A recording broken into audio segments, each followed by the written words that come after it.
Assalamualaikum warahmatullahi wabarakatuh. Kembali bersama channel Ubaikan Inhil seperti biasa yang banyak membahas seputar pendidikan profesi guru atau PPG tahun 2022. Kali ini saya ingin membahas berita yang dimuat di website Kemenak atau Kementerian Agama Republik Indonesia, website secara umum. Kita langsung saja ke beritanya. Nah, ini saya sudah langsung masuk ke websitenya. Ahad atau Minggu 7 Agustus tahun 2022, berarti sudah 2 hari kurang lebih. Kita cek beritanya. Di sini judul besarnya, Kemenak rencanakan rekrut guru baru madrasah dengan skema PPG prajabatan. Nah, ini sebenarnya yang diamanatkan undang-undang, hal seperti ini. Jadi sebenarnya undang-undang guru dan dosen tahun 2005 kalau tidak salah. Jadi mengamanatkan sebenarnya guru wajib ber-S1 dan memiliki kualifikasi akademik. Yang dimaksud di sana adalah pendidikan profesi atau sudah memiliki sertifikat pendidik. Nah, ini yang akan dijalankan Kemenak. Namun ini rencana yang baru. Nah, ini sebenarnya bagus di Kemendikbud. Saya belum melihat hal-hal seperti ini. Jadi misalnya guru tidak boleh tes CPNS, misalnya tidak boleh mengikuti, atau misalnya honor, jadi tidak boleh honor atau tidak boleh mengikuti P3K atau CPNS jika belum memiliki sertifikat pendidik. Nah, bagaimana sedangkan sekarang saja PPG sulit. Nah, itu sebenarnya di setiap kampus itu kan ada program PPG prajabatan 1 tahun. Nah, jadi setelah lulus kuliah khusus di FKIP, maka dia wajib mengambil pendidikan profesi 1 tahun. Yang disebut juga PPG prajabatan, ada juga disebut PPG mandiri. Nah, ini yang dimaksud Ditjen GTK dalam hal ini untuk merekrut guru-guru baru nantinya. Tentunya yang sudah memiliki sertifikat pendidik atau PPG prajabatan, nah, ini lebih mendapatkan kualitas sesuai amanat undang-undang, dan juga seleksinya sangat ketat. Biasanya seleksi pretestnya juga ada, wawancaranya juga ada, dan seterusnya. Nah, sedangkan PPG guru yang dalam jabatan itu hanya menempuh di awal itu adalah pretest. Jika lulus maka mengantri atau menunggu tahapan PPG-nya. Nah, di prajabatan itu sedikit lebih susah atau sulit. Nah, kita cek ini beritanya Bapak Ibu. Harapannya di Ditjen GTK adalah new teacher. Nah, ini dia. Saat ini kita tidak perlu merekrut guru baru atau new teacher yang profesional, yaitu dengan skema PPG prajabatan. Nah, di saat ini kita perlu merekrut guru baru yang profesional, yaitu dengan skema PPG prajabatan. Jadi sebelum seorang guru itu mengajar, maka dia wajib lulus PPG atau pendidikan profesi guru. Nah, seperti profesi-profesi yang lain.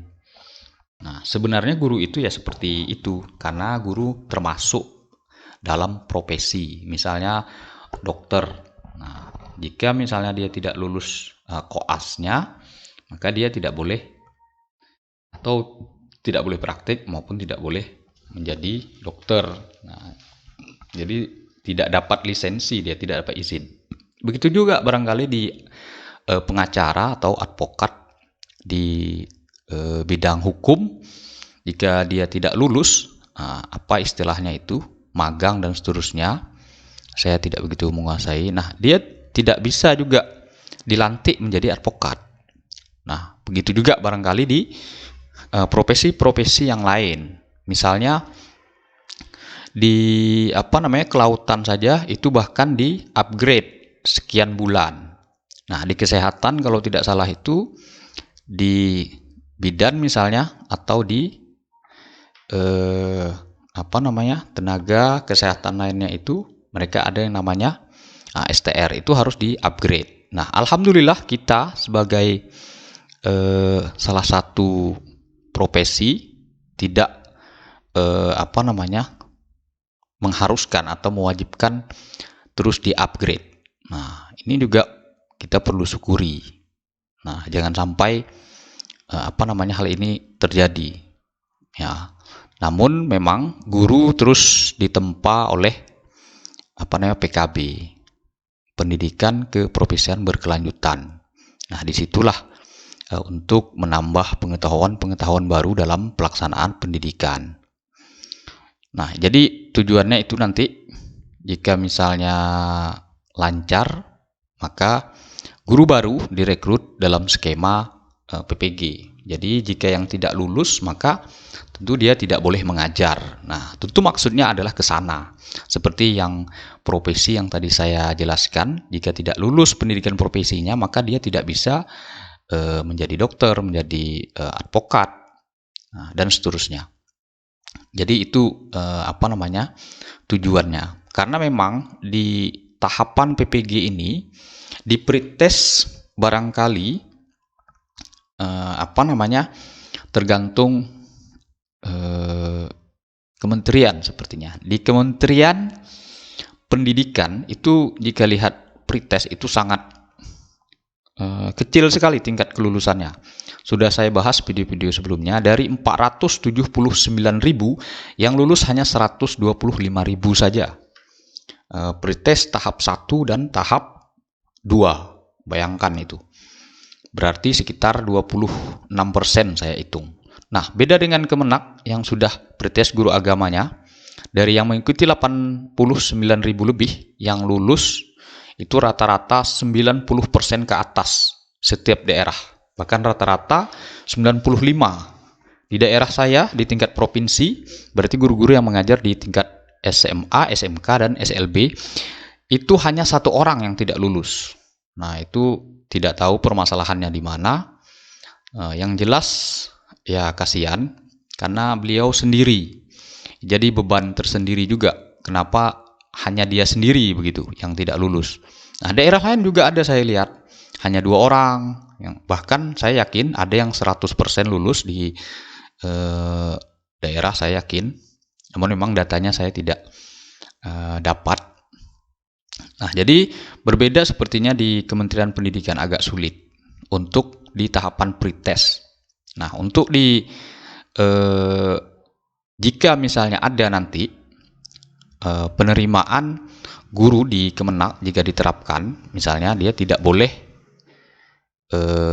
langsung tiba-tiba misalnya menjadi honor atau P3K ataupun CPNS jika belum mengikuti PPG Prajabatan atau PPG Mandiri. Intinya belum lulus di pendidikan profesi. Nah, barangkali seperti itu. Nah, jadi memang selamat yang sudah lulus, bersyukur karena memang teman-teman kita yang TMT-nya sangat lama masih banyak. Belum PPG, bahkan belum lulus, dan lain sebagainya. Nah, di sini juga disebutkan tentunya nih nanti yang ada guru-guru di madrasah, karena ini yang berbicara adalah Ditjen GTK. Jadi nanti jika ingin mendaftar CPNS di madrasah, baik itu guru mapel agama maupun mapel umum, maka dia harus lulus pendidikan profesi guru terlebih dahulu dengan skema PPG Prajabatan. Maka jika lulus, maka dia diterima. Jika tidak, maka tentu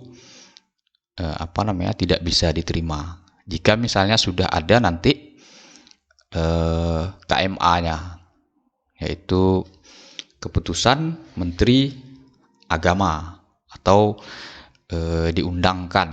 Nah, ini baru secara lisan disampaikan oleh Ditjen GTK. Di sini tentunya adalah Bapak Muhammad Zain. Nah, di sini di zona 2. Saya tidak tahu zona 2 ini wilayah mana saja. Tapi yang jelas urusan GTK masih lagi Bapak Muhammad Zain untuk guru madrasah. Nah, biasanya semua, baik mapel agama maupun mapel umum. Nah, untuk yang di Ditjen PAI itu adalah Pak Amrullah. Mungkin itu saja Bapak Ibu serta kawan-kawan, semoga bermanfaat. Semoga teman-teman termotivasi karena memang ini sangat luar biasa. Jadi jika misalnya yang baru lulus mempunyai kesempatan memenuhi syarat untuk bisa mengikuti PPG Prajabatan, jadi jika lulus tentu harapannya bisa mengabdi di Kemenak. Nah, intinya sudah lulus dan mendapat sertifikat pendidik. Nah, bagaimana nanti jika misalnya ingin mengajar di sekolah umum? Biasanya jika linear itu tetap bisa. Nah, ini hanya tentu ini adalah tujuannya jika misalnya guru tersebut sudah boleh pindah. Biasanya jika sudah diterima harus mengabdi berapa tahun terlebih dahulu di sekolah milik Kementerian Agama atau di madrasah. Mungkin itu saja Bapak Ibu. Jangan lupa subscribe, like, and share. Berikan komentar barangkali jika ada yang ingin ditanyakan. Saya akhiri. Wassalamualaikum warahmatullahi wabarakatuh.